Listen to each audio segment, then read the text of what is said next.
انا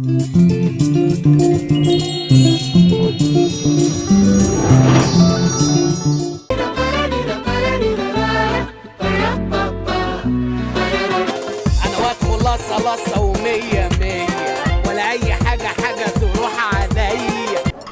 استغفر الله. ريد فيلفت على الكنافه، من امتى الكلام ده؟ اسخف اعلان في رمضان ايه؟ الاعلان بتاع محمد هنيدي طبعا ده انا مش فاهم منه، ملوش علاقه اصلا باورنج نهائي. انا شايف بتعمل ايه لما بتتفرج عليهم او بيجوا في وشك كده بالصدفه؟ طبعا والله المسلسلات كلها اعلانات. مسلسل هو اعلان اكتر من المسلسلات. بتتصرف ازاي في الوقت ده؟ والله بروح انام شويه واصحى اعمل ايه؟ ده صوري ما اعلان جواه حته مسلسل. على محطة تانية لغاية ما تجيني ايه الاقي مسلسل انا عايزاه، فمتابعة مسلسلين انقل من هنا لهنا. كتر الاعلانات دي الواحد بتمل منه. شعبان عبد الرحيم مش غناها الاغنية دي؟ والله ما اعرفهاش والله. تقولنا بتقول ايه بقى؟ في اول المسلسل وفي نصه وبالعافية لازم هتبص، فبيجبرونا على البصة سوا. هو كتير والله كلهم سخفاء الا ممكن اعلانين ثلاثه مثلا. ايه بقى السخيف فيهم ايه؟ السخيف فيهم ان كل واحد بيعتمد على الحاجه اللي هي اللي يجيب حد مثلا فيمس، يعني حد مشهور فيبدا يشتغل عليه فلوس يعني، بس مش حاجه كرييتيف، ايديا كرييتيف مثلا يبدا يشتغل عليها وكده بس. ايه الاعلانات اللي بتعجبكم في رمضان؟ لا هو في اعلانات كويسة. انا بصراحة ربنا بيعجبني اللي هو بتاع الشيف. اعلان الشيف اكل، كله اكل. اوعى تكون بتفكر تدوس سكيب. ايه خلاص مستعجل قوي يا اخويا؟ قدرني واتفرج على الاعلان، خلص الكلام. اعلان مندولين عجبني. ايه بقى؟ اوله خالص بيقول لي قدرني واتفرج على الاعلان، انا اقسم بالله كنت لسه هعمل سكيب عشان كلبش اصلا.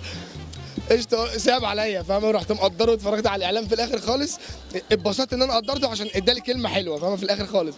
كدب اللي قال التقدير خسرنا كتير، بالعكس التقدير هيخليك في نظر كبير. كنت بتفرج عليه في السايبر مش هنا. في السايبر مش في التلفزيون يعني؟ اه. طب بتعمل سكيب بقى ولا بتتفرج عادي؟ لا اتفرج عادي. فودافون اللي فيها شيرين ديت والحاجات دي جميله. عجبتك؟ جميله والله حلوه. اللي هو يعني لما يكون في اعلان رخيص على الاجهزه وكده يعني بنستفاد. ده اللي بيعجبك؟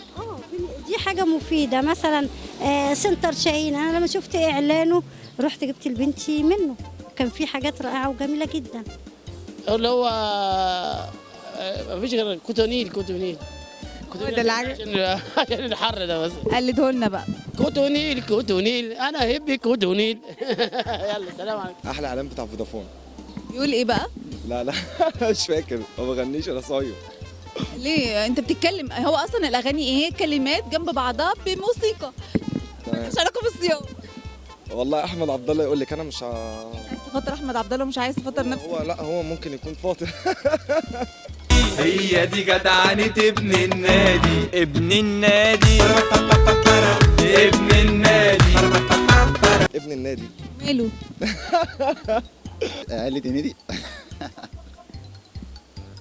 نعم. بتاع انا بدخل لصه ومية.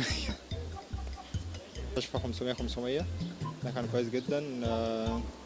عجبك فيه ايه؟ هو بيناقش قضية مهمة، ممكن يعني يكون وقتها رمضان أو بيحرك حاجة عند الناس في مشاعرهم، إنه بيتكلم عن إحنا في أطفال لازم يعني ناخد بالنا منهم، أو يكون حالتهم خاصة يعني وبيحتاجوا علاج. اعلان جواه حته مسلسل. بتبقى عامل حاجه ممله، حاجه ما بتفقد القصه وتفقد يعني العيش مع القصه بتفقدها. بتتفرج ولا بتقلب؟ بقلب على طول، بقلب اروح انام شويه، مدام اشوي معاها شويه بطاطس ولا بتاع اي حاجه غير لحد ما نيجي، لحد ما حين المسلسل يعود.